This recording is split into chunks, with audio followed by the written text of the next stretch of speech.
ఈరోజు రాష్ట్రంలో కొన్ని పరిస్థితులు చూస్తూ ఉంటే 6 నెలల పాలనలో చంద్రబాబు నాయుడు గారు చేస్తున్నటువంటి అభివృద్ధి సంక్షేమానికి ఈరోజు ప్రతిపక్ష హోదా కూడా లేని జగన్ పార్టీ కడుపు మంటతో చేస్తున్న కొన్ని కార్యక్రమాలను మనం చూస్తుంటే ముఖ్యంగా అసలు నిబద్ధత కానీ అసలు నిజాయితీ కానీ లేని ఒక పత్రిక వాళ్ళకు ఒకటి ఉంది, సాక్షి పత్రిక. అలాగే అబద్ధాలను అలవోకగా చెప్పగలిగిన ఛానల్ ఒకటి ఉంది, అది సాక్షి ఛానల్. వీళ్ళు ఏంటంటే ఈ మధ్యకాలంలో కరెంట్లు విపరీతంగా పెంచేస్తున్నారు అని ఒక దొంగేడుపులు ఏడుస్తున్నారు. ముఖ్యంగా గత 5 సంవత్సరాల్లో 10 సార్లు కరెంటు బిల్లు పెంచిన పాపం ఎవరిది? సైకో జగన్మోహన్ రెడ్డిది. జగన్మోహన్ రెడ్డి 10 సార్లు కరెంటు బిల్లులు పెంచి దాదాపు వినియోగదారుల మీద 32,000 కోట్లు భారం వేసి ఈరోజు అతన్ని ప్రజలు చీకొట్టి కనీసం ప్రతిపక్ష హోదా కూడా ఇవ్వకుండా పక్కకు జరిపేశారు. అట్లాంటి ఆయన 11 సీట్లతో 11వ తేదీన ఉదయం 11 గంటలకు బయటకు వచ్చి ధర్నాలు మొదలుపెట్టారు. ఏదో పెద్ద వాళ్ళు చేస్తున్నటువంటి నీతి నిజాయితీ కార్యక్రమాల్లాగా. అసలు చూసిన జనాలు కూడా సిగ్గుపడుతున్నారు, అసలు దేనికి వీళ్ళు బయటకు వచ్చి ధర్నా చేస్తున్నారు అని. నువ్వే 10 సార్లు కరెంటు బిల్లులు పెంచేసి ఈ 6 నెలల్లో మా చంద్రబాబు నాయుడు గారు ఏమైనా పెంచారా? ఈ ప్రభుత్వం ఏమైనా పెంచిందా? పెంచకపోతే కానీ నువ్వు గజనీవి, ట్యాబ్లెట్లు వేయడం మర్చిపోయి ఉంటావు. కానీ కొంచెమైనా ఆలోచించాలి కదా. మీరే కరెంటు బిల్లు పెంచి మీరే ధర్నాలకు దిగుతున్నారు అంటే ఎలా ఉందంటే దొంగే దొంగ దొంగ నరిచినట్టుంది. ఎంత దారుణం! నువ్వే కరెంటు బిల్లులు పెంచేశావు. 10 సార్లు పెంచారు, 1 సారి 2 సార్లు కాదు. కానీ ఈరోజు మీరు బయటకు వచ్చి కరెంటు బిల్లులు చాలా దారుణంగా పెరిగిపోయాయి, ప్రజలు ఏమైపోతున్నారు, ఇంకా పైగా ఆ పేపర్లో రాస్తారు ప్రజలు వణికిపోతున్నారట.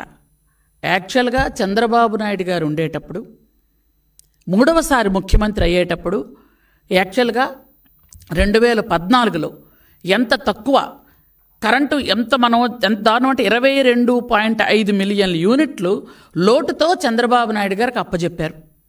అప్పచెప్పినటువంటి ఆ కరెంటుని ఆ రోజు చంద్రబాబు నాయుడు గారు 2014 నుంచి 2019 వరకు మిగులు విద్యుత్తో ఈ జగన్ రెడ్డి చేతిలో పెట్టడం జరిగింది. మిగులు విద్యుత్తో చేతిలో పెడితే అది ఏంటి, అప్పుడు 5 సంవత్సరాల్లో ఖచ్చితంగా ఎస్టీ ఎస్సీలకు ఫ్రీ కరెంటు. అంటే ఎస్టీలు ఎవరు కూడా కరెంటు బిల్లే చూడలేదు. కానీ జగన్మోహన్ రెడ్డి ప్రభుత్వంలో ఎస్టీలు కరెంటు బిల్లు చూడడం కాదు, ఆ బిల్లు పట్టుకొని వణికిపోయేవాళ్ళు. కరెంటు తీగలు పట్టుకుంటే కాదు, బిల్లు పట్టుకుంటేనే వాళ్ళకి షాక్ కొట్టేది. అసలు కరెంటు బిల్లు అంటే ఏంటో తెలియనటువంటి ఎస్టీ గూడాలు, ఎస్టీ పల్లెలు, హిల్టాప్ ఏరియాలు, గిరిశిఖర గ్రామాలు అందరూ కూడా కరెంటు బిల్లు వచ్చింది అంటే కరెంటు బిల్లు ఏమిటి అని ఆశ్చర్యంగా చూసే పరిస్థితి జగన్మోహన్ రెడ్డి తీసుకొచ్చాడు. 2 నెలలకి కరెంటు బిల్లు సామాన్యమైన మధ్యతరగతి కుటుంబాలకు 250, 300 బిల్లు వచ్చే వాళ్ళకి ప్రతి నెల 500, 600, కొంతమందికి 1000 రూపాయలు కూడా వచ్చేది నెలకే. నిజంగా ప్రజలందరూ వణికిపోయారు. ఆ వణికిన తాలూకా ఈరోజు నిజస్వరూపమే. ఈరోజు మీరు 11 సీట్లతో పక్కన వచ్చారు. కనీసం ఒక్క వర్గం కానీ, ఒక్క వర్ణం కానీ, ఒక్క విలేజ్ కానీ పూర్తి స్థాయిలో మీకు అసలు మద్దతు ఇవ్వలేదు. ఎవరు ఆ 11 సీట్లు ఎలాగొచ్చాయంటే భగవంతుడికే తెలియాలి. ఏవో చిన్న చిన్న తప్పులు వాళ్ళు వచ్చి ఉండాలి. కానీ నిజంగా యాక్చువల్గా చెప్పాలంటే 170 సీట్లు, 164 సీట్లు మీరు చేసినటువంటి పాపం వల్ల, మీరు చేసిన మోసాల వల్ల, మీరు చేసినటువంటి దౌర్జన్యాల వల్ల, మీరు చేసినటువంటి అక్రమ అరెస్టుల వల్ల, మీరు చేసిన హత్యల వల్ల, మీరు చేసినటువంటి దొంగ దస్తావేజుల వల్ల, మీరు చేసిన బెదిరింపుల వల్ల ఇవన్నీ కూడా ప్రజలు తట్టుకోలేక విసిగిపోయి వేసారి మాకు ఖచ్చితంగా చంద్రబాబు నాయుడు గారు వస్తేనే సంక్షేమ అభివృద్ధి జరుగుతుందని పూర్తి నమ్మకంతో ఓట్లేసి 94% గెలిపిస్తే ఈరోజు 6 నెలలుగా సంక్షేమ అభివృద్ధిని పరుగులు పెట్టిస్తుంటే చంద్రబాబు నాయుడు గారు ఈరోజు మీరు సిగ్గు లేకుండా అసలు మీకు అతనికంటే మతిపోయింది, మిగిలిన వాళ్ళకు కూడా మతి లేదా? మీరే రేట్లు పెంచేసి మీరే మళ్ళీ ఎలా ధర్నా చేస్తారు? జగన్మోహన్ రెడ్డి అంటే ఆయనకు మతి లేదు. ఎందుకంటే ఆయనకు ప్రతిపక్ష హోదా ఇస్తే అసెంబ్లీకి వస్తాను అంటాడు ఆయన. ఇదేంటి చిన్నపిల్లలు చాక్లెట్ ఇస్తే ఆడుకోవడానికి వస్తాను అన్నట్టుగా? అంటే 5 సంవత్సరాలు ముఖ్యమంత్రి చేసిన ఒక వ్యక్తి కనీసం ఇంగిత జ్ఞానంతో మాట్లాడాలి కదా. ప్రజలు మీకు ఇవ్వలేదు ప్రతిపక్ష హోదా, మేమెందుకు ఇస్తాం? మేము ఎలా ఇస్తాం? మేము ఇస్తేనే వస్తాం అసెంబ్లీకి, లేకపోతే రామా? అదేం మాట్లాడి? అసలు ఒక ముఖ్యమంత్రి చేసిన మనిషి మాట్లాడాల్సిన పత్తేనాది? మరి మీకు పార్లమెంట్లో ప్రతిపక్ష హోదా ఉందా? ఎంపీలను ఎలా పంపిస్తున్నారు? ఇక్కడ మీరు ఎందుకు రారు? ఓకే, మీరు మరి కౌన్సిల్కి ఎలా పంపిస్తున్నారు మనుషుల్ని? కౌన్సిల్లో మీకు 30 మంది ఉన్నారు కాబట్టి పంపిస్తాం. అక్కడ ఎందుకంటే అడ్డగోలుగా అరవచ్చు, అడ్డగోలుగా మీదన పడి తిట్టొచ్చు అని. కానీ చంద్రబాబు నాయుడు గారి ప్రభుత్వంలో, ఈరోజు కూటమి ప్రభుత్వంలో మీరు అడ్డగోలుగా తిట్టడాలు, అడ్డగోలుగా మాట్లాడాలు కుదరవు. మీరు అసెంబ్లీలో 11 మంది, అసెంబ్లీ అంటే మా ఉద్దేశంలో అది దేవాలయం. ఆ దేవాలయంలో బూతులు మాట్లాడకూడదు. ఖచ్చితంగా మనుషులు అక్కడ అందరి ప్రజలు తాలూకా కష్టకాలం మాట్లాడాలనే ఉద్దేశంతోనే ఈరోజు ప్రజలందరూ కూడా 94% మమ్మల్ని గెలిపించి కూటమి ప్రభుత్వాన్ని అక్కడ ఉంచారు. మీరు 11 మంది గెలిచారు, మీకు రావడానికి ధైర్యం లేదు, మాట్లాడడానికి ధైర్యం లేదు. 10 మంది వెనక్కుంటేనే రాగలవు నువ్వు. 11 మంది మీరు గెలిచారు, 10 మందిని ఆ 10 మంది వెనక్కున్నారు, కానీ ఆ 10 మందితో బయటకు రాలేవు. గత 5 సంవత్సరాల్లో నీ అదృష్టం బాగుండో మా దరిద్రమో మా దురదృష్టమో కరోనా వచ్చింది. కరోనా పేరు చెప్పుకొని 3 సంవత్సరాలు ఇంట్లోనే ఉన్నావు. మిగిలిన 2 సంవత్సరాలు ఎక్కడికైనా వచ్చి పలకరించావా? కనీసం కరోనాలో చనిపోయిన వాళ్ళని ఒక్కరైనా పలకరించారా? అది తగునదిరమ్మా అనుకొని ఎక్కడైనా ఒకరికి ఒంట్లో బాగోపోతే 6 నెలలు బయటకు వచ్చి పలకరించడం అంట. సిగ్గనిపించట్లే మీకు? కరోనాల సమయంలో వేలాది మంది చనిపోయారు, చాలామంది నిరాశ్రయులైపోయారు, ఎన్నో ఉపద్రవాలు వచ్చాయి. మీరు వచ్చినప్పుడు వరదలు వచ్చాయి, చాలా సునామీలు వచ్చాయి.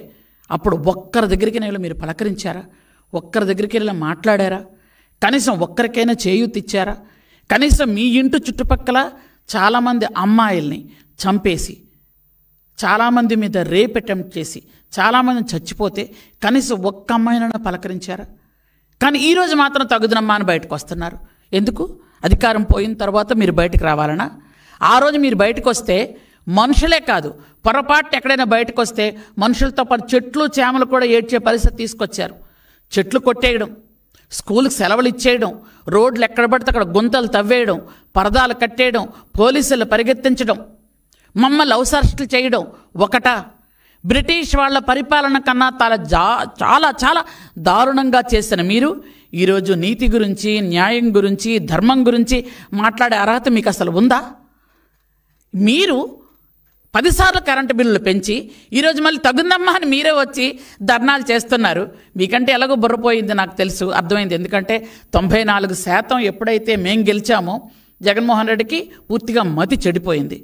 కానీ ఆయన దగ్గర ఉన్నటువంటి కొంతమంది విజ్ఞత కలిగినటువంటి లీడర్లు ఉండుండొచ్చు, వాళ్ళైనా చెప్పాలి కదా. 10 సార్లు మనమే కరెంటు బిల్లులు పెంచి మనమే ఎలా ధర్నాలు చేస్తాం? మనకు సిగ్గుండాలి. కనీసం ప్రజలు మనల్ని అడుగుతారు, ఏం పని ఇది, చొక్కా పట్టుకొని నిలదీస్తారు. మనం వెళ్ళి కనీసం మీరు ధర్నాలు చేసిన దగ్గర ఒక్క మనిషి అయినా వాలంటీర్గా వచ్చి మీకు పార్టిసిపేట్ చేస్తున్నాడా? పైపించి మీరు మాట్లాడతారు రైతులు అన్యాయం అయిపోతున్నారని. ఎక్కడ రైతులు అన్యాయం అయిపోతున్నారు? చంద్రబాబు నాయుడు గారి పరిపాలనలో రైతులకి ధాన్యం కొనుగోలు కేంద్రంలో ఇచ్చినటువంటి రైతుకి 3 గంటల్లో కూడా డబ్బులు పడిన రైతులు ఉన్నారు. వీళ్ళు అడగండి కావాలంటే, మీకు ధైర్యం ఉంటే. 24 గంటల్లో మీకు డబ్బులు ఇస్తామని మేము చెప్పాం, కానీ 3 గంటల్లో కూడా డబ్బులు పడుతున్నాయి రైతులకి. రైతులు క్షేమంగా ఉన్నారు. ఈరోజు వర్షాలు పడితే తడిచిన ధాన్యాన్ని కూడా కొంటాము అని రైతులకు ధైర్యాన్ని ఇస్తున్నాం మేము. చంద్రబాబు నాయుడు గారు డైరెక్ట్గా చెప్పారు, ఎక్కడ రైతుని ఇబ్బంది పెట్టకూడదు. మీరు పలానా మిల్లర్ తీసుకెళ్ళాలి అని ఉంటే ఆ మిల్లకే తీసుకెళ్ళండి, మీకు ఎక్కడ అమ్ముకోవాలనుకుంటే అక్కడే ఇవ్వండి అని. కానీ మీరు గతసార్లు ఏం చేశారు? మీకు నచ్చినటువంటి పలానా వ్యక్తి అంటే 100 కిలోమీటర్లు దాటిన మిల్లర్కి ఇచ్చేవాళ్ళు, మేమే లారీ పెట్టుకొని వెళ్ళాలి, మీకు నచ్చిన టైంలో తీసుకునేవాళ్ళు. మీరు తీసుకోకపోతే మీరు తిరిగి ఇంటికి తెచ్చుకోవాలి, మళ్ళీ 6 నెలల వరకు డబ్బులు పడేవి కాదు. ఇన్ని బాధలు పడిన రైతు నిజంగా ఆ బాధతోనే రైతులందరూ కూడా మాకే ఓట్లు వేశారు. అందుకనే రైతులు 100% ఈరోజు వాళ్ళకి న్యాయం చేయాలి, వాళ్ళని ఖచ్చితంగా రైతులు నిలబెడితేనే మన రాష్ట్రం బాగుపడుతుందని చంద్రబాబు నాయుడు గారు రైతులకు 24 గంటల్లో డబ్బులు ఇవ్వమంటే 3 గంటల్లోనే వాళ్ళకి డబ్బులు పడుతున్నాయి. ఈరోజు అంత సంతోషంగా రైతులు మీరు ఒక్కసారి కళ్ళు తెరిచి ఒక్క సాక్షియే కాదు, మిగిలిన పత్రికలన్నీ చూడండి, మిగిలిన ఛానల్స్ అన్నీ చూడండి. రైతులు లైవ్లోకి వచ్చి మాట్లాడుతున్నారు, ఎంతో సంతోషంగా మాట్లాడుతున్నారు. మాకు 3 గంటల్లో డబ్బులు పడుతున్నాయని. రైతుల మీద మీరు మొసర కన్నీరు కారుస్తారా? మీకు అసలు కొంచెం కూడా అనుమానం లేదా? కొంచెం కూడా మనస్సాక్షి లేదా? ఈరోజు మీరు చూసుకున్నట్టయితే ఎంత దారుణం అంటే, విద్యుత్ ఛార్జీలు పెంచారని మీరు బయటకు వస్తుంటే చిన్నపిల్లలతో సహా అందరూ నవ్వుతున్నారు మిమ్మల్ని చూసి. ఎందుకంటే మీరు ఎవరికి ఉచిత కరెంట్ ఇచ్చింది లేదు. ఎప్పుడు ఎవరికి మీరు కనీసం 3 సంవత్సరాలు కరోనా వచ్చిన సమయంలో అందరూ ఇంట్లో ఉన్నప్పుడు కూడా ఎప్పుడు చూడు కరెంటు కోతలే. రైతులకు ఏమైనా నాణ్యమైన విద్యుత్ మీరు ఇచ్చారా? అట్లాంటిది ఈరోజు మీరు ఎంత దారుణంగా మాట్లాడుతున్నారంటే, పోలవరం కూడా జల విద్యుత్తు 2021కి మీరు పూర్తి చేస్తున్నట్టయితే ఈరోజు దాదాపు 4,800 కోట్ల రూపాయలు మనకు నష్టం కలిగేది కాదు. అట్లాంటిది మీరేం చేశారు? విద్యుత్ సంస్థల్లో 49,000 కోట్లకు పైగా అప్పులు చేసి పోని కనీసం ఒక్క విద్యుత్ ప్లాంట్ అయినా మీరు పెట్టగలిగారా? ఒక్కటైనా? మీకు ఎప్పుడు దోచుకోవడం తినేయడమే కదా. మీ విజయసాయిరెడ్డి నాసిరకమైనటువంటి బొగ్గును సరఫరా చేయడం వల్ల ఈరోజు మనకేమైంది? ఎంత లాస్ వచ్చింది మీకు తెలియదు ఆ విషయం? మీ మనుషులు మీరు వెనకేసుకొని రావడం మీకు ఎప్పుడు ఇదే పరిపాట? ఎంత దారుణమైన సంగతి అంటే, ట్రాన్స్ఫార్మర్లు, స్మార్ట్ మీటర్లు వీటన్నిటిని కూడా కమిషన్ల కోసం కక్కుర్తిపడి, కమిషన్ల కోసం అడ్డమైన గడ్డి తిని మీరు చేసినటువంటి వాటి కోసం ఎన్ని వేల కోట్లు మనకు నష్టం కలిగింది మీకు తెలీదా? ఇవన్నీ కూడా చేసి మళ్ళీ నీతులు చెప్పినట్టు మాట్లాడతారా? ఈరోజు మళ్ళీ ఎస్సీలకి మేము ఎంత చక్కగా ఫ్రీగా యూనిట్ కరెంట్ ఇస్తున్నాం. ఈరోజు మళ్ళీ అందరూ సంతోషంగా ఉన్నారు. కొన్ని వర్గాల బీసీలకు కూడా నాణ్యమైన విద్యుత్ ఇస్తున్నాం. వాళ్ళకు కూడా కొన్ని రకాల రాయితీలు వస్తున్నాయి. ఈరోజు మీరు చేసినటువంటి ఇంకొక భయంకరమైన పని ఏంటి చెప్పనా?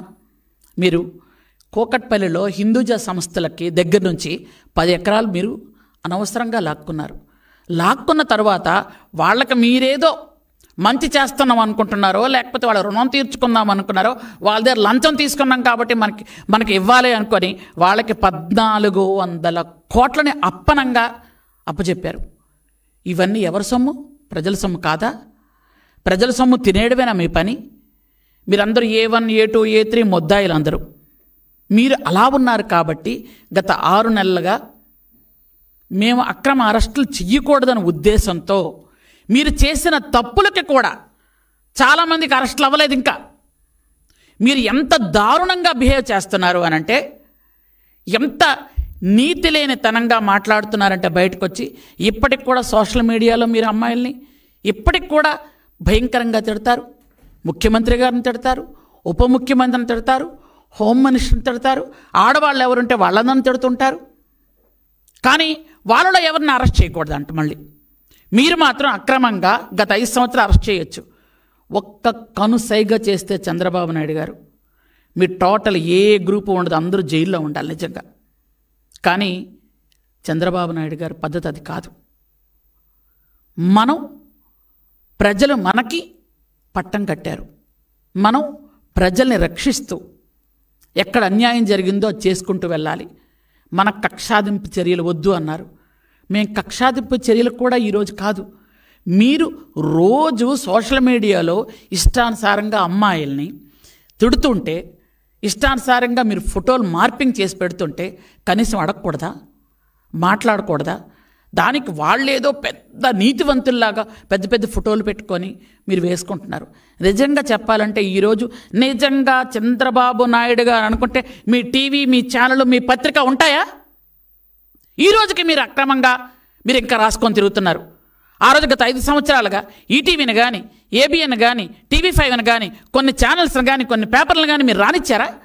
అసెంబ్లీలోకి రానిచ్చారా? అసలు అసెంబ్లీలో ఏం జరుగుతుందో ఎవరికైనా తెలియనిచ్చారా? కౌన్సిల్లో కనీసం ఒక్క విలేకరిని మీరు లోపలికి ఎంటర్ అవ్వనిచ్చారా?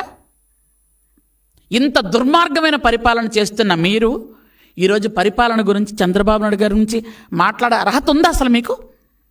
ఎక్కడైనా ఏ కోసైనా చిన్నైనా అర్హత ఉందా మీకు? మిమ్మల్ని ప్రజలు వద్దు అనుకునే పక్కన పెట్టారు. మీకు అధికారం ఎప్పుడు ఇచ్చారు? 5 సంవత్సరాల క్రితం అధికారం ఇస్తే అధికారాన్ని మీరు దుర్వినియోగం చేసుకొని మీ తాలూకు ఆస్తులు సంపాదించుకోవడానికి, మీరు ఎవరెవరి మీదైతే మీ కక్షలున్నాయో వాళ్ళందరిని అరెస్ట్ చేసి లోపల పెట్టడానికి. ఇది బ్రిటిష్ వాళ్ళకంటే దారుణంగా పరిపాలించగలం. ఒక రాక్షస పరిపాలన అంటే ఇలా ఉంటుంది చూపించగలమని మీరు చూపించారు. ఈరోజు ప్రజారంజక పరిపాలన ఎలా ఉంటుంది? ఆల్మోస్ట్ ఆల్ అందరూ కూడా చంద్రబాబు నాయుడు గారిలో భగవంతుడు చూసుకునే పరిస్థితి తీసుకొచ్చారు మీరు. ఎందుకంటే అంత రాక్షసుడు తర్వాత ఈ పరిపాలన చూస్తే భగవంతుడిలా కనిపిస్తున్నారు అందరూ ఆయనకి అందరూ. ఎందుకంటే అందరూ చూస్తున్నారు. తిరుపతి దేవస్థానం నుంచి అక్కడి నుంచి ప్రక్షాళన చేసుకుంటూ వచ్చారు. అయితే మీరు ప్రజలనే కాదు భగవంతుడిని కూడా వదలలేదే మీరు ఎక్కడ? మీ రంగుల పిచ్చి కూడా ఎక్కడికి వెళ్ళింది అంటే శ్మశానాల మీద కూడా మీ రంగుల పిచ్చి వెళ్ళింది. గుళ్ళ మీద, బళ్ళు మీద, అన్నిట్ల మీద మీ రంగుల పిచ్చి. ఆ రంగుల పిచ్చికే 3,000 కోట్లు మీరు తగలబెట్టారు.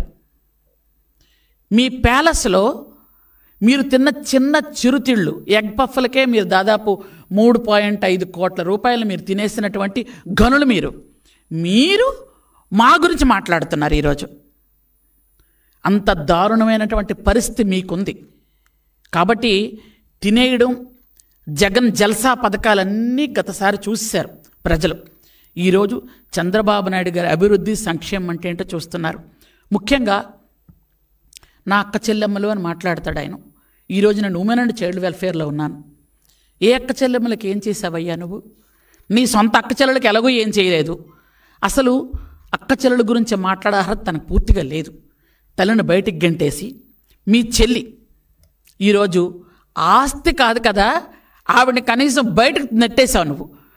ఆవిడ మీద కూడా ఇప్పుడు మాలాంటి ఆడపడుచుల మీద పేపర్లో రాశారు అంటే చూసాము, ఊరుకున్నాము, ఇది మా కర్మ అనుకున్నాం. నీ సొంత చెల్లి మీద ఎంత దారుణంగా రాసావయ్యా, రాయించావయ్యా నువ్వు. సొంత చెల్లి మీద, ఆమె వ్యక్తిత్వం మీద, ఆమెని ఏవేవో చెప్పెట్టి నాకే నోరు రావట్లేదు. ఆమె తండ్రి పేరు కూడా మార్చి, నీ తండ్రికి పుట్టిన మీ ఇద్దరిని ఆమె తండ్రి పేరు మార్చారంటే నువ్వెవరినా అనుమానిస్తున్నావు? నీ తల్లిని అవమానిస్తున్నావు. అలాంటి వాడికి నీకు ఆంధ్రప్రదేశ్లో అక్క చెల్లెల గురించి మాట్లాడే అర్హత ఉందా నీకు? ఇలాంటి నువ్వా మా గురించి మాట్లాడేది, మా ప్రభుత్వం గురించి మాట్లాడేది, మా నాయకుల గురించి మాట్లాడేది? ఇలాంటి ఇంత దరిద్రమైనటువంటి రాతలు రాసుకొని మీరు ఉమెన్ అండ్ చైల్డ్ వెల్ఫేర్లో ఉన్నాను నేను. ఈరోజు ఉమెన్ అండ్ చైల్డ్ వెల్ఫేర్లో ఉండి గత 6 నెలలుగా మేము ఇప్పటికీ 128 అంగన్వాడీ కొత్త సెంటర్లు శాంక్షన్ చేశాం. ఉన్న అంగన్వాడీ సెంటర్లు అన్నిటికీ కూడా వాటర్ సదుపాయం, టాయిలెట్ సదుపాయం ఇస్తున్నాం. అలాగే ఏవైతే అంగన్వాడీ సెంటర్స్లో మీరు ఇంతవరకు నాణ్యమైన భోజనం పెట్టకుండా ఇబ్బంది పెట్టారో వాళ్ళన్నిటికీ కూడా నాణ్యమైన భోజనంకి మేము ఏర్పాటు చేస్తున్నాం. మీరు అట్లాంటిది మీరు మాట్లాడుతున్నారే. గత టైంలో గిరిజనులందరూ కూడా 7 ఎస్టీ నియోజకవర్గాలు కూడా నిన్నే గెలిపించారే. మీ ఎమ్మెల్యేని గెలిపించారు. ఏం చేసావయ్యా? 7 ఎస్టీ నియోజకవర్గాల్లో హిల్ టాప్లో ఒక్క రోడ్డు వేయలేదు. ఒక్కటంటే ఒక్క రోడ్డు. ఎక్కడో ఉన్న సోనూ సూద్ ఒక హీరో ఆయన డబ్బులు ఇస్తానంటే కనీసం ఆయన కాంటాక్ట్ చేయలేదు మీరు. మా ఏరియాలో డోలీల మోతలతో హిల్ టాప్లో కరోనా టైంలో వేలాది మంది చనిపోయారో లేదో తెలియని పరిస్థితి కూడా ఉండేది మాకు. అలాంటి టైంలో ఫీడర్ అంబులెన్స్లు చంద్రబాబు నాయుడు గారు ప్రవేశపెడితే వాటిని కూడా క్యాన్సిల్ చేసుకున్నారు మీరు. కనీసం వాళ్ళు వచ్చి కిందకు వచ్చి రేషన్ బియ్యం తీసుకెళ్లే సదుపాయం కూడా లేకుండా మేము బండి పంపిస్తామని గొప్పలు చెప్పారు. ఆ బండ్లు అక్కడికి వెళ్ళవు. అంత హింస పెట్టారు మాకు. ఈ 6 నెలల్లో మా చంద్రబాబు నాయుడు గారు 300 కోట్లని ఎస్టీ ఏరియాలకు ఇచ్చారు. ఈరోజు రోడ్లు వేసుకుంటున్నాం మేము ప్రశాంతంగా. చాలా వరకు ఎక్కడైనా డోలీ మోతలు ఎక్కడ ఎక్కువ ఉన్నాయో ఆ ఏరియా రోడ్లో ఈరోజు వేస్తున్నాం. నిన్న లేదు మొన్న పవన్ కళ్యాణ్ గారు వచ్చి శంకుస్థాపన చేశారు ఒక రోడ్డు మాకు 9 కోట్ల రూపాయలతో. ఆ ఏరియాలకి ఇంతవరకు ముఖ్యమంత్రి కానీ ఉప ముఖ్యమంత్రి కానీ వచ్చే దాఖలాలు లేని దగ్గర మా చంద్రబాబు నాయుడు గారు వచ్చారు, మా పవన్ కళ్యాణ్ గారు వచ్చారు, మా లోకేష్ బాబు గారు వచ్చారు. మీరు ఎక్కడికి వెళ్తున్నారయ్యా? ఎక్కడికి వెళ్ళారు అసలు చెప్పండి. ఇప్పుడు ఈరోజు హాస్టల్స్ నిర్మిస్తున్నాం. హాస్టల్స్లో టాయిలెట్స్, హాస్టల్లో వాటర్ సదుపాయం, హాస్టల్స్కి మంచి భోజనము. గత 5 సంవత్సరాలుగా మీకందరికీ చెబితే మీరందరూ నిజంగా సిగ్గుపడతారు. 5 ఏళ్ళుగా ఒక్క ప్లేట్ కానీ, ఒక్క గ్లాస్ కానీ, ఒక్క ట్రంక్ బాక్స్ కానీ ఇవ్వలేదు గిరిజన హాస్టల్స్కి. మేము వచ్చిన తర్వాత ఇప్పుడు పెట్టెలు, ప్లేటు, గ్లాసు, దుప్పట్లు, బ్లాంకెట్స్ కూడా ఇస్తున్నాం. మీరు ఏం చేశారని మాట్లాడుతున్నారు అసలు? ఐటీడీఏలు అన్ని ఐటీడీఏలు నిర్వీర్యం చేసేశారు. ఒక్క ఐటీడీఏకైనా కనీసం ఒక్క మనిషి లేని అప్లికేషన్ ఇచ్చే పరిస్థితి తీసుకొచ్చారా మీరు? ఈరోజు 9 ఐటీడీఏల్లో ఆల్మోస్ట్ ఆల్ అన్ని ఐటీడీఏలు ఐఏఎస్ ఆఫీసర్స్ పీఓలుగా ఉన్నారు. ఆ రోజు నందమూరి తారక రామారావు గారు ఏ ఆలోచనతో అయితే ఐటీడీఏలు పెట్టి గిరిజన ఆశ్రమ పాఠశాలలో ఆ రోజు ఆయన పెట్టాలనుకున్నారో దాన్ని ఈరోజు చంద్రబాబు నాయుడు గారు కొనసాగిస్తూ ఐటీడీఏలను పూర్తిగా మీరు నిర్వీర్యం చేస్తే ఈరోజు ఐటీడీఏలను బలోపేతం చేస్తూ ఐటీడీఏల ద్వారా ఎస్టీలకు అన్ని రకాల సదుపాయాలు సౌకర్యాలు అందిస్తున్న ప్రభుత్వం మాది అని గర్వంగా చెప్పుకోగలుగుతున్నాం. ఇది మంచి ప్రభుత్వం అని మేము చెప్పుకోగలుగుతున్నాం. గిరిజన శాఖ మంత్రిగా ఉండి ఈరోజు గిరిజన ప్రాంతాలన్నీ మేము తిరుగుతూ గత 5 సంవత్సరాలకు ఒక్క గిరిజన ప్రాంతం వచ్చారా మీరు? గుండెల మీద చేసుకొని చెప్పండి. ఒక గిరిజన ఏరియాలో ఏం జరుగుతుందో తెలుసా మీకు? ఒక్క గిరిజన ఏరియాలో కూడా మీరు వెళ్ళి మీటింగ్ పెట్టలేని పరిస్థితిలో ఉండి ఈరోజు మీరు మాట్లాడుతున్నారు. ఒక్క గిరిజన ఏరియాలో కూడా వెళ్ళలేదు. ఒకానొక టైంలో గిరిజన ఏరియా వస్తే గిరిజన మంత్రితో మాట్లాడనివ్వలేదు. గిరిజన మంత్రికి కనీసం ప్రోటోకాల్ ఇవ్వలేదు. ఉప ముఖ్యమంత్రి హోదాలో ఉన్న మనిషిని కూడా మీరు మాట్లాడనివ్వని పరిస్థితి. మీరు గిరిజనుల గురించి మాట్లాడుతున్నారు ఈరోజు. పేద గిరిజనులు అని ఇప్పుడు మాట్లాడుతున్నారే, ఆ రోజు కూడా పేద గిరిజనులే. మీరు ఎందుకు ఏం చేయలేదు? గిరిజనుల కోసం తెచ్చిన డబ్బుని మీరు దాన్ని డైవర్ట్ చేశారు. ఎస్టీ ఎస్సీ నిధులన్నీ డైవర్ట్ చేసి మీ సొంత ఖర్చులకి మీరు బటన్ నొక్కడానికి ఉపయోగించుకున్నారు. బటన్ నొక్కిన ఒక్కటైనా డబ్బులు వచ్చాయి ఎవరికైనా? ఇలాంటి చేసినటువంటి మీరు ఈరోజు ధర్నాలు చేయడానికి బయటకు వస్తే సామాన్య ప్రజలు చూసి నవ్వుతున్నారు. సిగ్గు లేకుండా ఈరోజు బయటకు వస్తున్నారే. తాడేపల్లి కొంపలో మీకు గత 5 సంవత్సరాలు ఎలా ఉండడం అలవాటైందో అలా ఉండడమే ఈరోజు మీకు మంచిది అనుకొని ఉండిపోతున్నారు. 5 సంవత్సరాలు ఎలా ఉన్నారు? ఈ 6 నెలల తర్వాత మనకు టైం అయ్యింది, ఇక్కడ వచ్చి మనం మాట్లాడాలి అంటున్నారు. ఏం మాట్లాడతావయ్యా? ఏ సబ్జెక్టు గురించి మాట్లాడతారు? రండి మాట్లాడండి. ఈరోజు ఏ శాఖ గురించి మీరు మాట్లాడగలరు? మీరు ఏ శాఖలు ఎవరికి ఇచ్చారు? 5 సంవత్సరాలుగా ఎవరికైనా ఒక్క ఇల్లు అయినా ఇచ్చారా? గిరిజన ప్రాంతం అయితే ఎలాగో ఇవ్వలేదు. మిగిలిన రాష్ట్రం మొత్తం మీద ఒక్క ఇంటికైనా శంకుస్థాపన చేయగలిగారా? ఒక్కరికైనా బిల్లు ఇవ్వగలిగారా? మీకు ఆ ధైర్యం ఉందా? లేనప్పుడు ఎందుకు మాట్లాడుతున్నారు మీరు? 5 సంవత్సరాలు ఒక్క రోడ్డు వేశారా? ఇప్పుడు చంద్రబాబు నాయుడు గారు వచ్చిన తర్వాత గుంతల రోడ్లు పోర్చడానికి, ఎందుకంటే మీరు పెద్ద కన్నం పెట్టి వెళ్ళిపోయారు ఆర్థిక వ్యవస్థకి. ఆ కన్నం పోర్చాలంటే టైం పడుతుంది. మేము ఇప్పుడు ఈరోజు డోలీలు లేని గిరిజన గ్రామాలు చెయ్యాలి అంటే దాదాపు 3,000 కోట్లు ఉంటే కానీ కుదరదు. 3,000 కోట్లు ఒకేసారి ఇవ్వగలుగుతారా? మీరు పెట్టినటువంటి నష్టానికి ఈరోజు 6 నెలల్లో మాకు 300 కోట్లు వచ్చింది.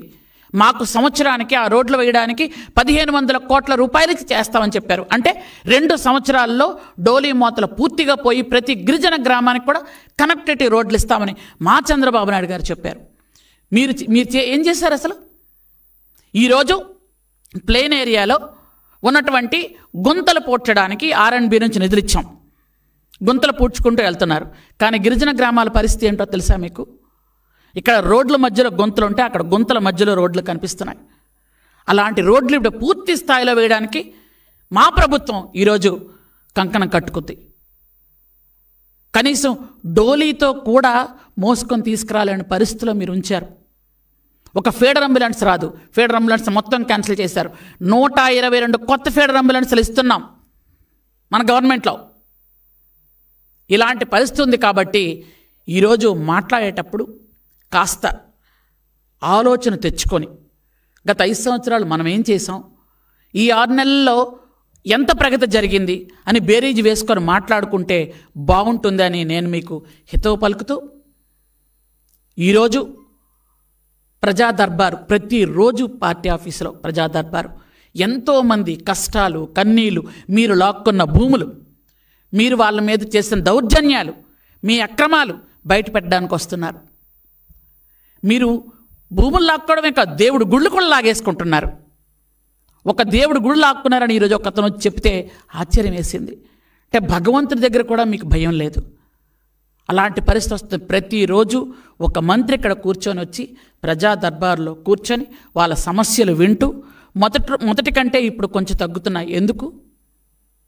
ఒకటి క్రమక్రమంగా అర్జీలు తగ్గుతూ వస్తున్నాయి. ఈరోజు రెవెన్యూ సదస్సులు పెట్టడం వల్ల చాలా వరకు సమస్యలు పరిష్కారం అవుతున్నాయి. చిన్న చిన్న సమస్యలన్నీ గ్రామాల్లోనే పరిష్కరించుకుంటున్నారు. కాబట్టి ప్రజలందరూ కూడా అలాంటి కల్లబొల్లి మాటలు వినడానికి రెడీగా లేరు. ఖచ్చితంగా ఇది మన ప్రభుత్వం, మంచి ప్రభుత్వం. మనం చంద్రబాబు నాయుడు గారి మీద ఎంత నమ్మకంతో ఓట్లు వేసి మన కూటమి ప్రభుత్వాన్ని గెలిపించుకున్నామో, మనం అభివృద్ధి సంక్షేమానికి కూడా మనం ముందుకు వెళ్దాం. అన్నా క్యాంటీన్లు తెచ్చుకున్నాం, త్వరలో మనం ఫ్రీ బస్ కూడా తెచ్చుకుంటున్నాం. ఆ కమిటీలో నేను ఒక మెంబర్ని ఉన్నాను. అలా ప్రతి ఒక్కొక్కటి మనం ఏదైతే మన 6 పథకాలు మనం అనుకున్నామో, సూపర్ 6 అవన్నీ ఒకటికోటి అవుతున్నాయి. మీరంతా ఒక్కటి మాత్రం గమనించండి, ప్రపంచంలో ఇండియా మొత్తం మీద ఏ రాష్ట్రంలో అయినా 4,000 రూపాయలు పెన్షన్ ఇచ్చిన ప్రభుత్వం ఉందా? గుండెల మీద ధైర్యంగా మనం గుండె మీద చేసుకొని చెప్పగలం, ఇది మన ప్రభుత్వం, మన కూటమి ప్రభుత్వం, మన చంద్రబాబు నాయుడు గారు 4,000 రూపాయలు పెన్షన్ ఇస్తున్నారు. వికలాంగులకు 6,000 రూపాయలు. పూర్తిగా ఏదైనా వాళ్ళకి కదలలేని పరిస్థితిలో, పాపం వాళ్ళు అనారోగ్యంతో ఇబ్బంది పడుతున్న పరిస్థితిలో ఉంటే 10,000 రూపాయలు ఇచ్చి, పూర్తిగా మంచానికి అంకితం అయిపోయిన వాళ్ళకి 15,000 రూపాయలు ఇస్తున్న ప్రభుత్వం ఏదంటే మనది అని ధైర్యంగా మనం చెప్పగలుగుతున్నాం. ఈరోజు అలాంటి పరిస్థితి మనకుంది. ఏ రాష్ట్రం కూడా 4,000 రూపాయల పెన్షన్ ఇవ్వట్లేదు. వృద్ధులకి, వితంతువులకి మనమే ఇస్తున్నాం. ఇంతటి ఆర్థిక వ్యవస్థ లోటులో ఉన్న వాళ్ళ ఆర్థిక వ్యవస్థను చిన్నాభిన్నం చేసుకెళ్ళిపోయిన చంద్రబాబు నాయుడు గారు ఇచ్చిన ఒకే ఒక్క మాటకి ఈరోజు ఆ పెన్షన్లు అలా ఇస్తున్నాం. మనం 15,000 రూపాయలు పెన్షన్ ఇస్తున్నామంటే పూర్తిగా మంచం మీద లేవలేని పరిస్థితిలో ఉన్న వాళ్ళకి, ఇంకొక మనిషి సహాయంతో ఉన్న వాళ్ళకి ఇస్తున్నాం. ఇలాంటి మంచి పనులు చేస్తున్నటువంటి మన చంద్రబాబు నాయుడు గారిని మనం ముఖ్యమంత్రి చేసుకోవాలనుకున్నాం. 4వసారి ముఖ్యమంత్రి చేసుకున్నాం. మన కార్యక్రమాలు వెళ్తున్నాయి. ఈరోజు దాదాపు 6 నెలలుగా ఒక్కరోజు కూడా మిస్ అవ్వకుండా రోజు ప్రజా దర్బార్ నడుపుతున్నటువంటి వ్యక్తి ఎవరు అంటే మన అందరి సోదరుడు, మన మంత్రి లోకేష్ బాబు గారు. ఈరోజు అలా చేస్తూ ఎన్నో సమస్యలు పూర్తిగా పరిష్కరిస్తూ, ఇక్కడ ఈ రాష్ట్రంలోనే కాదు, మన ప్రజలు ఏ రాష్ట్రంలో ఉంటే వాళ్ళకి చేయూతనివ్వడం. ఒక వాట్సాప్లో మెసేజ్ పెడితే రియాక్ట్ అయిన నాయకుడు ఎవరైనా ఉన్నారా? ఈ దేశంలో ఉన్నారా ఎక్కడైనా? ఒక వాట్సాప్ మెసేజ్ చూసి రియాక్ట్ అవుతూ ఎంత వేల మంది విద్యార్థులకు జీవితాలు ఇచ్చారు. వేల మంది ప్రజలకి ఎక్కడెక్కడ గల్ఫ్లో అట్లాంటి దేశాల్లో ఉండిపోయిన వాళ్ళని తీసుకురావడం. ఇలాంటి పరిస్థితుల్లో మనం ఉన్నాం. మనం ఇంత మంచి ప్రభుత్వంలో ఉన్నాం కాబట్టి ప్రజలెవరు కూడా వీళ్ళ కళ్ళబొల్లి మాటలు వినే పరిస్థితులు లేరని మరొక్కసారి మీ అందరికీ తెలియజేసుకుంటూ థ్యాంక్ యూ, నమస్తే. ఏదైనా అడగాలంటే అడగండి.